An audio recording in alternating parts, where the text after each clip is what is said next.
Olá, queridos irmãos, é uma alegria imensa estar aqui com vocês virtualmente para falarmos sobre temas tão interessantes e instigantes das relações entre a arquitetura e toda a prática que desenvolvemos aqui na Primeira Igreja.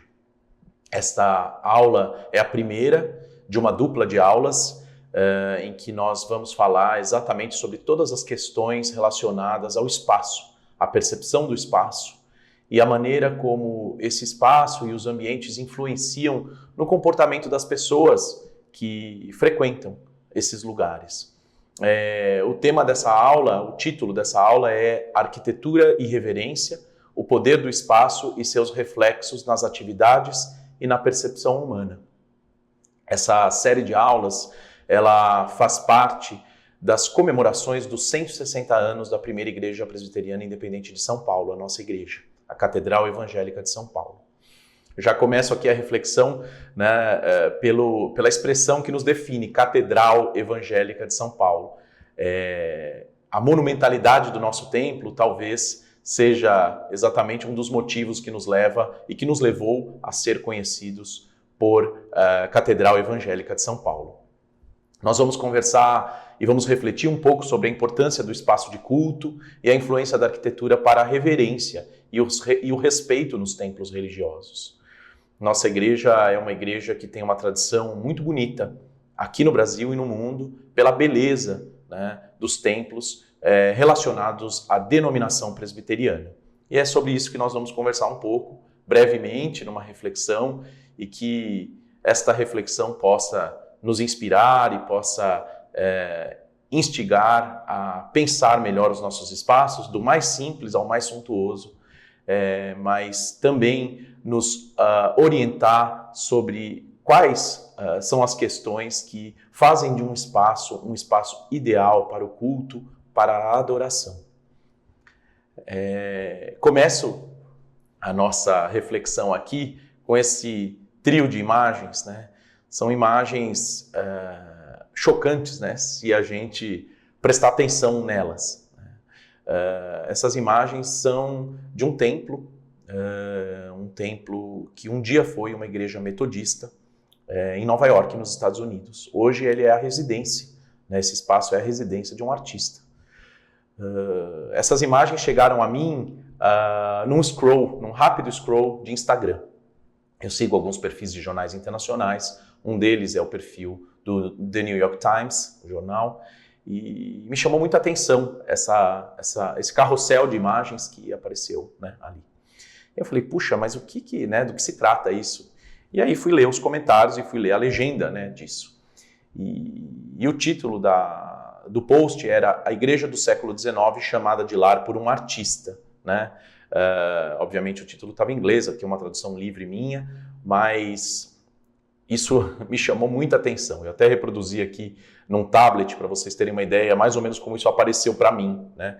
Foi assim que isso apareceu. E aí eu comecei a refletir, né? A gente tem ouvido muito falar sobre a dessacralização de templos, principalmente na Europa, né? Mas isso também é um fenômeno dos Estados Unidos e em outros países do mundo. E me fez refletir sobre a possibilidade, né, de você transformar um templo religioso, seja ele cristão ou de qualquer outra fé, né, num espaço de habitação. E eu me pus no lugar dessa pessoa, né? Eu pensei assim, falei, puxa, será que eu conseguiria, né, transformar a nave de uma igreja na minha sala de estar? Será que eu conseguiria, depois de um dia de trabalho, relaxar num sofá, né? Ou chamar amigos, comer um aperitivo, né, diante de um órgão de tubos, por exemplo, como esse dessa igreja, né, entre parênteses, um órgão de tubos em funcionamento, fecha parênteses. E tudo isso me fez pensar, né, sobre a maneira como os espaços eles influenciam no nosso comportamento. E aí eu me pus no lugar dessa pessoa, né, e coloquei, né, para mim algumas questões, né? E gostaria de fazer uma nota aqui, né? Aqui não é nenhum julgamento com relação ao trabalho do artista, com relação à qualidade do artista. Inclusive, são obras muito bonitas, né? Eu dei uma lida na matéria completa, inclusive porque este post, na verdade, ele era um convite aos leitores do New York Times a lerem uma reportagem mais completa, né? Uma reportagem que trazia um texto longo, né? Dizendo como foi feita a aquisição desse prédio, e como foi que este artista, Ángel Ortero, ele transformou essa igreja numa habitação, numa residência. Tem um programa de televisão naquele canal HGTV, por TV assinatura, né, em que eles mostram casas esquisitas, né? Enfim, então eles mostram vários edifícios que não eram habitações originalmente e foram transformados. Lembrei disso também quando essa reportagem apareceu para mim. E aí eu vou ler rapidinho um trecho, né, dessa reportagem ali do New York Times, também numa tradução livre minha, né, mas ele diz assim: Ángel Ortero comprou o prédio, uma igreja de tijolos do século XIX, caiada com torres de telhas no vilarejo de Malden-on-Hudson, Nova York, em fevereiro de 2020. Ainda naquele mês, removeu os 36 bancos de madeira que ocupavam a nave de 1.730 pés quadrados, cerca de 160 metros quadrados, que juntamente com um porão de tamanho semelhante, compõem a estrutura do imóvel. Deixando o altar de madeira e o órgão de tubos em funcionamento em uma das extremidades, ergueu mesas de cavalete e fixou entre as janelas arqueadas de 3 metros de altura telas semi-acabadas que havia levado do seu antigo estúdio em Bushwick, no bairro do Brooklyn. Né? Então, na verdade, né, objetivamente, ele comprou um imóvel, esse imóvel estava à venda, né, e ele transformou numa residência. Aqui eu fui vasculhar, né, gente? Curioso, né, pesquisador, eu fui ver o que foi um dia essa igreja, né? Essa igreja era uma igreja metodista, né, uma igreja que fica num bairro afastado, né, não é em Manhattan, não é no centro de Nova York, né? E eu descobri, na verdade, um anúncio de uma agência de venda de imóveis que anunciava essa igreja como um imóvel disponível, né? Dizia assim o anúncio: uma igreja atraente em Nova York com preço acessível de $179 mil. Né? Aqui um parênteses pelo valor também, né, gente? A gente sabe o preço dos valores nos Estados Unidos. É nada, né? É nada praticamente comparado ao valor, né, do metro quadrado de um imóvel nessa região. E aí o anúncio dizia: crie sua própria casa encantada ao adquirir esta histórica igreja metodista na pitoresca vila de Malden-on-Hudson, Nova York. Datada de 1867, esta charmosa igreja rural está localizada a poucos quilômetros da vila de Salgertis, no condado de Ulster, logo acima da colina do rio Hudson. A igreja está situada no centro desta vila, pronta para ser transformada em sua galeria, espaço de arte, estúdio ou até mesmo na sua casa. Quer dizer, realmente, né, a igreja estava à venda e quem a colocou à venda, né, sabia que o destino muito provavelmente não seria o destino de continuar sendo igreja. Né? Outra curiosidade que me foi despertada foi ler os comentários, né, desse post aí lá no Instagram. A gente é muito curioso, né, para ler os comentários, ver o que as pessoas estão falando, né, com relação a um determinado conteúdo. O que me chamou muita atenção nesses comentários foi justamente o tom de deboche, né, o tom de sarcasmo com que as pessoas comentavam esse post, dizendo, um deles diz assim: é sempre bom ver uma igreja sendo usada para ser algo útil, né, como algo útil. E aí eu fiquei pensando, realmente aquilo me incomodou, aquilo me trouxe uma série de pensamentos, né, enfim, com relação à possibilidade, né, de você ressignificar um espaço de culto, um espaço de adoração que foi pensado para este fim, como um espaço de residência. Né? Como eu disse, esse movimento de dessacralização das igrejas é um movimento muito forte na Europa, principalmente no norte da Europa. E ele não está restrito às denominações protestantes, né, da Igreja Reformada. São templos de todas as naturezas, inclusive templos católicos apostólicos romanos, né? Esse exemplo que está na tela, assim, num primeiro momento parece uma coletânea de imagens criada por inteligência artificial, né? A gente que lida com isso hoje em dia, mas não é, né? Na verdade, essa igreja, é uma igreja que foi transformada num templo, entre aspas, do skate. Né? Vejam a pista de skate aí no meio da nave da igreja, né? E toda essa pintura. E olha que eu particularmente sou entusiasta da arte do grafite, acho que o grafite realmente é uma expressão cultural muito bonita, inclusive muito típica da cidade de São Paulo, acredito muito no potencial do grafite, né? Tem grandes artistas aí brasileiros expoentes no mundo, né? Mas aqui de novo não é um julgamento sobre a arte do grafite, nós estamos pensando justamente no espaço desse templo, né? E que foi apropriado e que foi modificado para esse fim, né, que é transformar essa igreja num templo do skate, né? E essa igreja é uma igreja anterior, né, a essa de 2020 de Nova York, né, uma igreja que foi transformada antes disso. Olha, inclusive, né, plasticamente é um negócio até muito intrigante, né, olhar para isso, olhar para o conteúdo desses grafismos, né, a maneira como isso foi criado e essas intervenções foram feitas nessa igreja, né? Ironicamente, né, o responsável por esse espaço chama essa igreja de minha própria Capela Sistina, né? Numa alusão, obviamente, aos afrescos de Michelangelo, que são todos colocados no teto da Capela Sistina, em Roma, né? E aí, né, eu descobri esse trecho de uma reportagem também, que fala que essa igreja de Santa Bárbara de Llanera, na Espanha, né, foi transformada em dezembro de 2015. Né? Fica na região de Astúrias e com o patrocínio da grande marca austríaca Red Bull, que todo mundo conhece, né, dos energéticos e tal, transformou a bela construção neorromânica de 1912 em um templo de devoção ao skate. E me chama a atenção de novo esse tom sarcástico, né? Engraçado como existe um prazer, né, na redação do texto em dizer que um espaço que era uma igreja foi transformado em algo que não é mais. Né? E aí a pessoa, né, fala debochadamente à imprensa que criou uma própria Capela Sistina dedicada ao skate. Né? Então, enfim, são evidências desse movimento, né, de dessacralização das igrejas que tem acontecido e que chama a nossa atenção.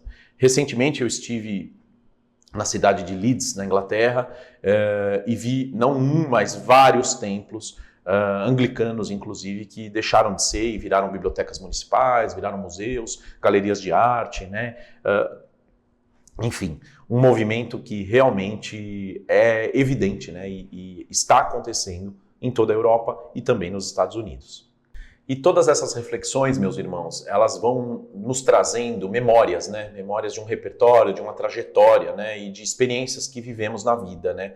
De que vivemos em tempos anteriores.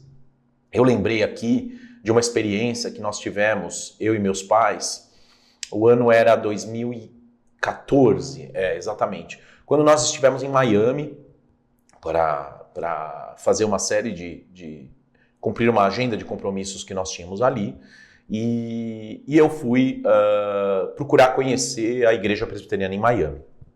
Nós estávamos hospedados em downtown, ali no centro da cidade, no centro financeiro da cidade, e fui lá, dei uma gugada e cheguei à First Presbyterian Church de Miami.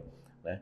Essa igreja é uma igreja com uma arquitetura neobizantina, uma arquitetura bem interessante, depois eu vou mostrar a foto para vocês, e que chamou a atenção, uma igreja muito bonita, mas o que mais me chamou a atenção não foi a arquitetura da própria igreja, que não é das mais bonitas, né, que eu já vi, mas é uma igreja que estava totalmente engolida, né, pelos arranha-céus que a cercavam.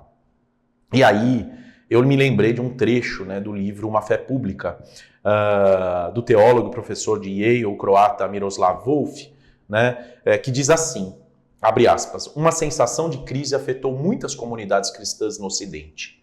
Outrora, instituições sociais dominantes naquilo que era considerado o Ocidente cristão, atualmente elas se veem cada vez mais às margens e em alguns lugares até mesmo no exílio. Lembrando muito o modo como arranha-céus apequenaram igrejas, outros importantes atores sociais religiosos e não religiosos excluíram comunidades cristãs. E aí fiquei pensando, né, nessa relação do tamanho dos arranha-céus e do tamanho das igrejas, né, e a maneira como isso se relaciona na cidade. né? O Wolff, ele cita nesse trecho a icônica transformação da Igreja Presbiteriana Unida, Dowan Hill, de Glasgow, e enumera os destinos dos templos abandonados, transformados em teatros, salas de conferência, bares, restaurantes e até boates. Não tinha pista de skate na lista, mas ele narra esse fenômeno, né? E pensei nisso muito, né? Pensei que essa metáfora é uma metáfora que realmente ela faz sentido, né? De pensar a maneira como a vida cotidiana, os negócios, o dinheiro, toda a preocupação nossa profissional, de desempenho, né, acabou engolindo as igrejas. As igrejas nas cidades, elas sempre foram marcos visuais importantes, né? Existe um paisagista inglês chamado Gordon Cullen que fala sobre os marcos visuais de uma cidade, né? Os marcos visuais, eles nos ajudam a nos orientar na cidade. Por exemplo, no Rio de Janeiro, o grande marco visual é a escultura do Cristo Redentor. Se ele está à minha direita, se ele está à minha esquerda, se ele está à minha frente, se ele está atrás de mim, eu sei aonde eu estou na cidade. Na França, em Paris, a Torre Eiffel, ela é esse marco visual. Ela é tão mais alta do que o gabarito da cidade que você consegue se orientar na cidade por meio desses marcos.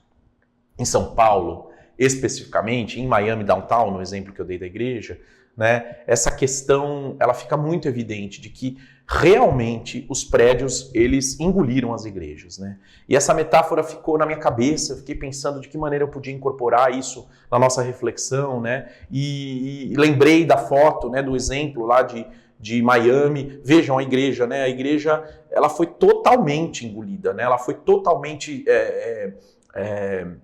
cercada por esses arranha-céus de Miami Downtown. E, meus irmãos, a minha surpresa ao preparar essa aula foi uma surpresa muito triste, na verdade. Uma surpresa que veio à minha reflexão e eu falei, eu vou pesquisar. E eu pensei, gente, no meio de Miami, no meio do centro, do coração econômico da cidade, quanto vale esse terreno dessa igreja? Para minha surpresa, o terreno não só estava à venda, como já foi vendido. E ele vai virar um grande arranha-céu. Eu me deparei ao pesquisar sobre essa igreja com o seguinte anúncio, Igreja Presbiteriana de Miami recebe bênção para vender terreno em Brickell com potencial ganho de 240 milhões de dólares. É isso que vale o terreno da primeira igreja presbiteriana de Miami. Então a venda permitirá aos desenvolvedores transformar uma rara porção vaga da orla de Brickell. Por que vaga, rara porção? Porque não sobrou terreno, no terreno da igreja, em condomínios. Já se passou quase um ano desde que a First Miami Presbyterian Church declarou sua intenção e um único membro da congregação tentou bloquear a venda do terreno. E a proposta de uma torre de condomínios de 80 andares, entrando com uma queixa formal, esse membro da igreja, perante a liderança da igreja. Então, evidências, mais uma vez, desse movimento que eu estou narrando aqui para você. Tudo isso, meus irmãos, é uma reflexão sobre o espaço sagrado, a importância do espaço sagrado, a maneira como esse espaço deve ser tratado, a importância de termos uma diferença entre o espaço sagrado e o espaço comum. A pergunta de reflexão para nós é a seguinte: de que maneira a arquitetura sacra influencia no comportamento de quem a ocupa? Nós vivemos, meus irmãos, um momento de muitas mudanças na sociedade. Mudanças de protocolos, mudanças de paradigmas, mudanças de comportamento. Tudo isso muito influenciado pelas questões tecnológicas, tudo isso muito influenciado pela maneira como nós nos relacionamos com o espaço físico. Nós passamos por uma pandemia que nos tornou muito mais individualistas, inclusive com relação aos espaços. Nós vemos nas casas das pessoas um movimento que mostra que antes os espaços que eram todos abertos, eles tendem a se compartimentar mais. Se eu estou numa videoconferência num cômodo, eu não posso influenciar na videoconferência em que a minha esposa está no trabalho dela no cômodo ao lado. Os espaços abertos, eles não favorecem isso, porque a questão acústica realmente é determinante. Mas e com relação aos espaços sagrados, Por que eles são tão importantes para o culto e para a adoração? Nós vamos entrar, então, rapidamente numa reflexão sobre isso, depois de todo esse preâmbulo sobre a importância do espaço sagrado na escala da cidade e a maneira como a gente se relaciona com isso. Existe um livro que é um best-seller que se chama The Architecture of Happiness. Em português existe a versão, chama Arquitetura da Felicidade. É um livro popular, né? Pesquisadores acadêmicos no campo da arquitetura não gostam dele, mas eu vejo um valor muito grande nesse livro, porque ele nos traz à luz a importância dos espaços. Ele tem uma grande reflexão sobre os espaços residenciais, sobre a importância de termos uma casa que nos acolha, uma casa com as quais nós nos identifiquemos, uma casa com a qual nós estejamos felizes, contentes, né? em paz com as nossas casas. Ele é um filósofo suíço, o Alain de Botton, que mora em Londres, né? E se tornou muito conhecido justamente por trabalhar essas relações entre o espaço construído e os sentimentos, a percepção de quem ocupa esses espaços, né? Esse livro ele foi lançado em 2006, ele não é novo, é um mundo muito diferente desse que a gente vive hoje, né? Mas ele já traz e antecipa muitas questões relacionadas à influência do espaço, né, no humor das pessoas, a maneira como as pessoas se comportam, né? Hoje a gente usa um termo super novo, né, que se chama neuroarquitetura. É um termo em que a gente relaciona as questões neurológicas da percepção humana com o espaço, os estímulos cromáticos, os estímulos de ambiência. Isso vai muito além da temperatura do cômodo, né, das questões de conforto ambiental. A gente tem questões muito mais profundas sobre os objetos que compõem o espaço, as texturas, né, e tudo isso, as influências que tudo isso exerce sobre o nosso comportamento, né? Há espaços que nos acalmam, há espaços que nos estimulam, enfim, há espaços que condicionam o nosso comportamento e a resposta do corpo humano quando estamos dentro deles, né? E aí eu juntei, né, esse meu espanto com relação à igreja lá de Nova York, né, e com uma frase do Botton que me faz muito sentido, né, e espero que faça também para vocês. Ele diz assim: dependemos do ambiente para incorporar os estados de espírito e as ideias que respeitamos, e então para nos lembrar deles. Olhamos para nossos prédios para nos manter como uma espécie de molde psicológico a uma visão útil de nós mesmos. Organizamos ao nosso redor formas materiais que nos comunicam o que precisamos. Olha que profundo isso, né? E aí eu fiquei pensando justamente sobre essa coisa de como é que né, preparar uma refeição dentro de uma igreja, né, no lugar em que você tinha um culto, né, poucos anos antes disso. Então, tudo isso, meus irmãos, é muito ancorado pelas imagens da matéria, né? Essa imagem aqui é uma imagem muito forte, né, do artista em frente a essa rosácea, que lembra inclusive a rosácea do nosso templo, né? Uma rosácea muito bonita, de vitral. Tudo isso me trouxe uma série de reflexões, uma série de provocações que me fizeram compor essa aula que eu apresento para vocês também, né? As belezas da criação, elas são a grande inspiração dos arquitetos que concebem os templos religiosos, né? Os templos protestantes, os templos reformados, eles têm muito essa tradição de reproduzir a natureza, né? O Botton diz assim: teólogos sugerem que para termos uma boa compreensão do ser divino, basta observar a beleza da criação, o céu, as florestas e os animais. E é isso que se reflete, por exemplo, nos vitrais, né? Os nossos vitrais aqui da catedral, inclusive, né? Tudo isso, meus irmãos, me colocou, né, numa posição de buscar a fundamentação bíblica para entender a importância do espaço sagrado e como esse espaço sagrado influencia na qualidade do nosso culto, na qualidade da nossa adoração. Pensei muito sobre as questões relacionadas à santificação do espaço sagrado, né? Por que um espaço é santo? O que faz de um espaço santo? É o luxo, a opulência, né, do ouro nas colunas, né? São as pedras preciosas, é a qualidade da madeira, né? E na verdade é muito mais do que isso, né? Nós apreciamos uma bela arquitetura, é muito bonito de ver, né? Mas o que faz de um espaço sagrado, um espaço de reverência, né, são outras coisas. Existe uma fundamentação bíblica muito importante sobre isso que nós vamos ver logo adiante, né? A primeira questão, né, que é preponderante nessa questão do espaço, né, da santificação do espaço sagrado, é a reverência diante da presença de Deus, né? A reverência em espaços sagrados, ela está intimamente ligada ao fato de nós reconhecermos a presença de Deus naquele espaço. Nós sabemos que Deus é onipresente, né? Mas no momento em que nós adentramos o espaço sagrado, nós temos a nítida impressão e a percepção da presença de Deus. E a arquitetura, ela influencia muito nisso, né? O Senhor é santo e deve ser tratado com o maior respeito em todos os momentos, mas especialmente nos lugares destinados ao seu culto, né? Em segundo lugar, a própria santificação dos espaços sagrados, né, ela tem uma raiz bíblica, né, em toda a simbologia do tabernáculo, do templo, toda a importância que é dada a isso no livro de Êxodo, né, e que é uma prática que demonstra claramente a separação do espaço santo do espaço comum, né? Mesmo durante a peregrinação do povo de Israel no deserto, os momentos de culto separavam, delimitavam um espaço. Né, delimitavam um espaço para que as pessoas se despojassem, né, as pessoas se purificassem antes de adentrar um espaço que era destinado ao culto. Isso é uma reflexão que nos traz muitos sinais, né, da importância da nossa atitude ao adentrar um espaço santo, né? E por fim, justamente essa questão de deixarmos do lado de fora tudo que não pertence, né, àquele momento de culto, àquele momento de adoração.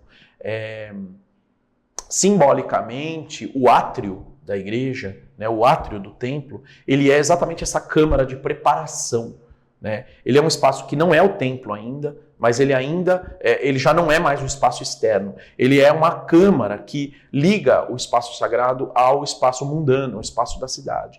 Então o átrio é o momento em que a gente respira, é o momento em que a gente começa a falar baixo, é o momento em que a gente pensa em toda a mudança de atitude que eu tenho que ter ao entrar nesse espaço santo. Ele não é um espaço que foi criado gratuitamente, sem um uso, né? Ele é um espaço de purificação. É um espaço em que nós devemos nos preparar para estarmos aptos, estarmos dignos de entrar no lugar santo, no templo, né?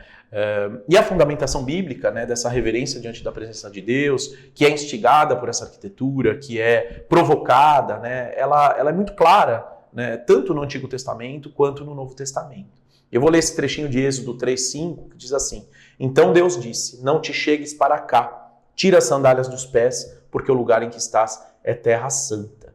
Esse versículo ele ilustra justamente a importância da reverência ao se aproximar de um lugar onde Deus se revela, né? Nesse caso específico, o terreno onde Deus foi o terreno onde Deus falou com Moisés, que foi considerado santo, né? Moisés se despojou das sandálias, né? Essa gravura mostra muito isso, né? Essa atitude, né, de tirar as sandálias para entrar num terreno santo. Não era um templo, não era um espaço construído, não era uma arquitetura, mas era uma atitude de reverência ao deixar as sandálias para entrar naquele espaço que foi delimitado como espaço santo, né?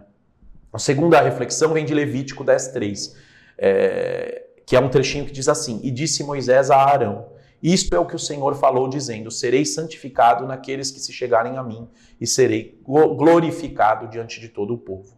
Deus exige uma atitude de santidade daqueles que se aproximam dele, né? E nós devemos nos preparar também nesse sentido da santificação antes de entrar no espaço sagrado. Fazer uma breve oração, né? Entregar esse momento, né? de passagem entre as nossas atividades cotidianas e o espaço sagrado, o espaço que é destinado ao culto, né?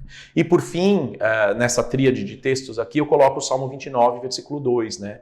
Que diz assim: Dai ao Senhor a glória devida ao seu nome, adorai-o na beleza da santidade. Esse salmo, ele fala justamente sobre a adoração a Deus na santidade, destacando a reverência que se deve ter ao se aproximar de Deus. Eu repito, meus irmãos, que nós temos a consciência da onipresença de Deus, né? Mas a hora que a gente entra no espaço sagrado, realmente é a hora em que nós estamos dedicando o tempo à reverência, né? À adoração. E essa santificação, ela é fundamental, né? Essa noção de purificação, né? Antes da gente entrar. Então, a ideia de tirar as sandálias, né? É uma ideia muito forte, né? Antes da gente entrar no espaço sagrado. Claro que simbolicamente, né? Metaforicamente, mas que nós possamos tirar as nossas sandálias antes de entrar nas nossas igrejas, né? Isso é muito importante, isso é uma reflexão muito profunda, né? E tudo o que isso pode significar, inclusive metaforicamente, né? Existe também, meus irmãos, em relação à santificação dos espaços sagrados, né, algumas orientações bíblicas, né, que nós encontramos. Nesse trecho de Êxodo 29, nos versículos 43 e 44, diz assim, olha, ali me encontrarei com os filhos de Israel e o tabernáculo será santificado pela minha glória. Eu santificarei a tenda da congregação e o altar, e também a Arão e seus filhos santificarei para que me oficiem como sacerdotes. O tabernáculo e todos os objetos que compõem o tabernáculo, eles são consagrados a Deus. São objetos que são utilizados para aquele fim, né? Nós temos isso muito claramente nos nossos templos. Então, isso para mim é um alerta para o zelo que nós temos que ter com todos os objetos do templo. Né? Me lembro muito do reverendo saudoso, o reverendo Abival. Ficava muito bravo quando a gente ficava arrastando banco de um lado para o outro na igreja. Né? Ah, não, mas vai ter um concerto, vai ter uma... Não, realmente, né? Às vezes a gente precisa mudar o layout ali do templo. Mas veja, são objetos que foram consagrados. Foram objetos que foram consagrados ao culto. Nós devemos ter reverência, devemos ter respeito a esse espaço sagrado. Reverência ao Deus, né, que ocupa esse espaço quando nós estamos ali. Então, cada objeto deve ser manipulado com muito zelo, né, com muito cuidado, porque foram objetos que foram consagrados. Da mesma forma que os instrumentos musicais são objetos que compõem aquele espaço, também foram consagrados ao culto e à adoração.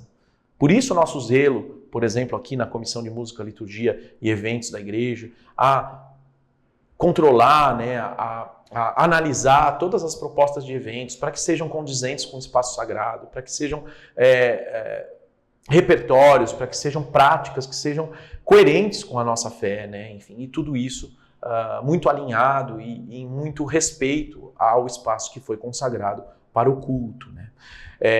Nessa linha da santificação dos espaços sagrados, tem um outro texto em 1 Reis 9, o 3º versículo, que diz assim, e disse-lhe o Senhor, ouvi a tua oração e a tua súplica que fizeste perante mim, consagrei esta casa que edificaste, para pôr o meu nome nela para sempre, e os meus olhos e o meu coração estarão ali todos os dias.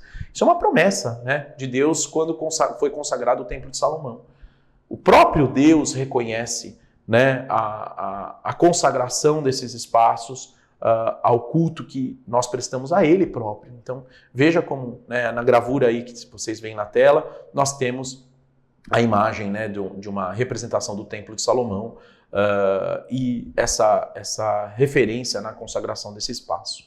E por fim, meus irmãos, olha que interessante esse texto de Levítico 19:30. Diz assim, guardareis os meus sábados e reverenciareis o meu santuário. Eu sou o Senhor. Olha que alusão bonita. Ele coloca no mesmo patamar, né, a separação do dia santo e a separação do espaço santo. Né? O versículo afirma a necessidade, né, de termos respeito ao santuário, né? Porque nós sabemos da importância desse espaço para o culto. Né? O terceiro eixo dessa minha reflexão, ele traz a importância da purificação nossa, né, como eu já disse antes de entrar nesses espaços sagrados. Né? E aí mais um texto, né, que diz claramente, traz essa orientação com essa gravura que está acima, né, que é a separação, a delimitação de um espaço do tabernáculo. Veja, não tem construção, né, mas a gravura ela é muito sensível a mostrar fora do santuário os animais. Por exemplo, olha lá os animais fora, né, dessa cerca.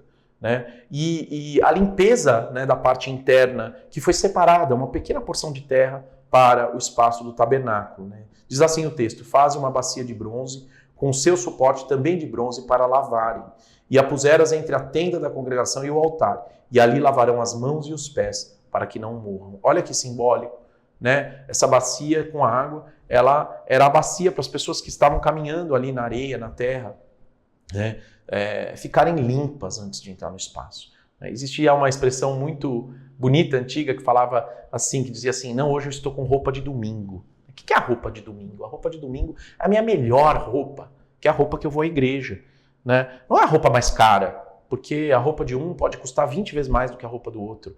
É a melhor roupa, é a roupa que eu separei, é uma roupa condizente, né? É uma roupa à altura de eu entrar no espaço sagrado e cultuar a Deus. Então, roupa de domingo, lembrei dessa expressão, né, tão bonita que nós temos. Né? Em Levítico 15:31, existe um texto que diz assim, olha, um trecho que diz assim, assim separareis os filhos de Israel da sua imundície, para que não morram na sua imundície, contaminando o meu tabernáculo, que está no meio deles. Olha, a relação com o texto anterior de Êxodo, né, enfim, dessa questão da limpeza, né, do nosso zelo ao entrarmos no templo, né? E por fim, uma referência do Novo Testamento, que diz assim, em Hebreus 10, 22, cheguemos com sincero coração, em plena certeza de fé, tendo os corações purificados da má consciência e o corpo lavado com água limpa. Acho muito bonita a maneira como o Novo Testamento se relaciona com o Antigo Testamento. O Antigo Testamento ele era muito mais literal, né? Eram textos doutrinários no sentido da organização, de protocolos de higiene, era quase um manual da vida, né? Que trazia uma série de diretrizes para aquela sociedade, né?